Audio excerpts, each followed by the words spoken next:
Halo sahabat tonton, siapa nih yang penasaran dengan kelanjutan cerita di drama Mental Balsam Star? Yuk kita mulai jalur cerita kelanjutan episode 8 ya.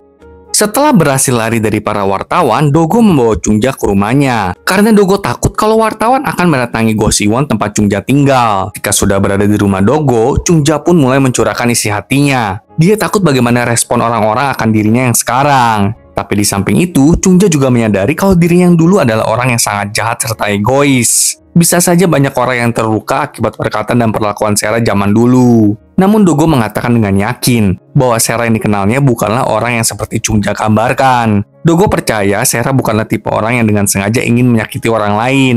Tentu saja perkataan Dogo itu menyentuh hati Chungja. Malam itu, Dahi pulang ke rumah dan langsung mengkonfrontasi ibunya. Karena Baekja selalu menentang Dahi menjadi idol. Dahi kesal karena ternyata bibinya adalah Sera, seorang aktris terkenal di masanya. Dahi menegaskan kepada ibunya kalau dirinya tidak akan berakhir seperti Chungja. Sampai saat ini, Baekja belum tahu kalau Dahi sudah jadi trainee di perusahaan Duwon. Keesokan harinya, Hyung menemui Duwon dengan marah. Hyung menyuruh Duwon mengeluarkan Chungja dari drama naskah penulis Cho. Tapi kali ini Duwon tidak menahan diri. Dia membentak Hyung, menegurnya karena Hyung telah membongkar identitas Chungja kepada publik. Pada saat yang sama, Dogo muncul di sana. Duwon segera memberikannya naskah untuk Chungja, mengatakan kalau pemeran utama pria adalah Wonban, pemeran utama wanita adalah Hyung, dan peran wanita pendukung adalah Chungja. Hyung tentu nggak diam aja. Dia langsung mengusulkan agar Chungja diaudisi terlebih dahulu. Duwon pun setuju untuk melakukannya. Kemudian kita melihat Ju Sung-pil mendatangi pria jam tangan yang anggota dewan Mi Guk-hee.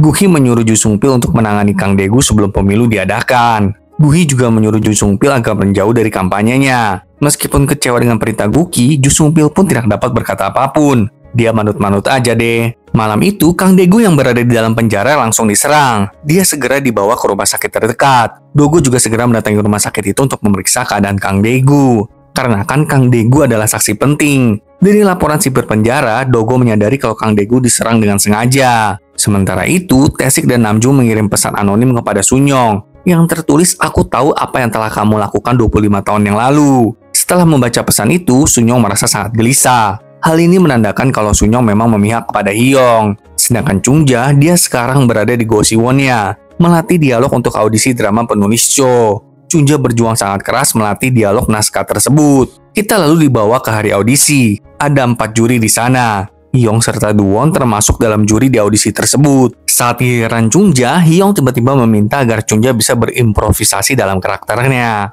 Awalnya Chungja bingung, dia nggak tahu harus bagaimana. Tapi dari kejauhan, Dogo memberikan semangat kepada Chungja, dan itu menyentuh hati Chungja. Chungja akhirnya memulai aktingnya. Dia mendatangi Duwon dan bahkan menamparnya. Awalnya Duwon tidak terima dengan tindakan Chungja, tapi juri yang lain sangat tertarik dengan akting Chungja dan meminta Chungja meneruskan aktingnya. Kebetulan kata-kata yang Chungja ucapkan dari naskah itu mirip banget dengan apa yang telah terjadi kepada Sera. Mendengar serta melihat Chungja berakting membuat Duwon dan Hyung tertegun. Mereka nggak bisa berkata apapun. Mungkin karena mereka mengingat perbuatan jahat mereka di masa lalu untuk menyingkirkan Sera. Setelah audisi itu, Dogo segera memeluk Chungja, mengatakan kalau tadi itu adalah penampilan terbaik yang pernah Dogo lihat seumur hidupnya. Chungja terharu dengan perkataan Dogo dan berterima kasih atas dukungannya. Malam itu, Ju Sung-pil menemui Duwon yang memerintahkan agar Duwon mengurus Chungja diam-diam. Tapi Duwon gak senang hati dengan perintah tersebut karena Chungja adalah aktris di bawah naungan agensi Duwon. Ya intinya Duwon inginlah melindungi semua artisnya.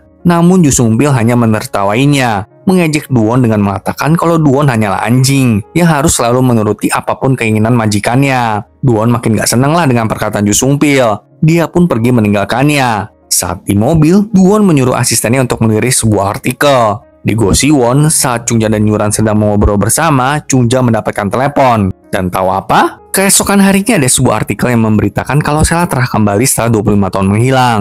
Dan berita yang lebih menghebohkan adalah Chungja menggeser posisi Hyung. Jadi di drama dari naskah penulis Cho, Chungja akan memerankan pemeran utama wanitanya. Ore, selamat ya Chungja. Tentu saja hal ini membuat Hyung marah, kesal dan gelisah. Sementara itu, Chungja bergurat dengan kondisi tubuhnya yang sekarang membengkak. Dia mengatakan kalau dirinya udah susah banget menjaga makan. Karena belum punya uang untuk menyewa PT, Chungja meminta Dogo untuk menjadi PT-nya. Kita lalu melihat Dogo menemani Chungja berolahraga. Tentu saja memulai sesuatu yang baru itu sangat sulit, tapi mereka bertekad untuk melakukan hal ini. Lagian ini kan hal yang positif ya, jadi lanjutkan dong.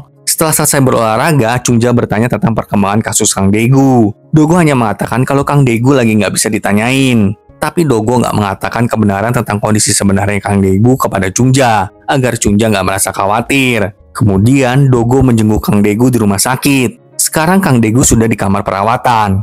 Tapi sipir penjara khawatir kalau Kang Daegu tidak akan pernah siuman. Sore itu, Chungja kembali ke salon Taesu. Mereka membahas tentang lemak-lemak membandel di tubuh Chungja. Dan sekali lagi, Namju menyeletuk. Dia meledek Chungja dengan mengatakan kalau lemak-lemak itu nggak akan pernah hilang. Apalagi sekarang kan Chungja sudah tua juga. Karena temannya diledek, Taesuk segera turun tangan. Dia langsung memberikan suaminya pelajaran supaya nggak ngomong sembarangan terus. Di hari lainnya, Chungja yang sudah bertekad menguruskan badan terus melanjutkan sesi olahraganya.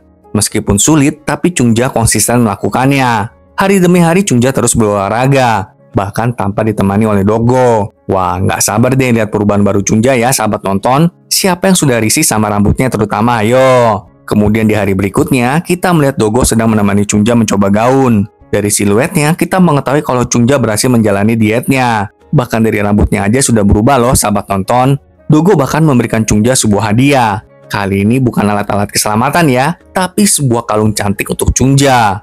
Kita lalu dibawa ke hari konferensi pers drama baru penulis Cho. Pertama, Hyung datang bersama Duwon dan menyapa para wartawan yang ada di sana.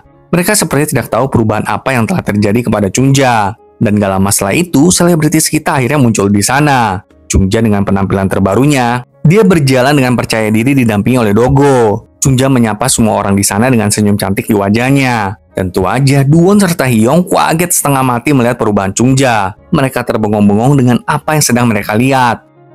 Wah, pembalasan dendam akhirnya dimulai nih ya, sahabat nonton. Mari saksikan kelanjutannya minggu depan. Sampai jumpa.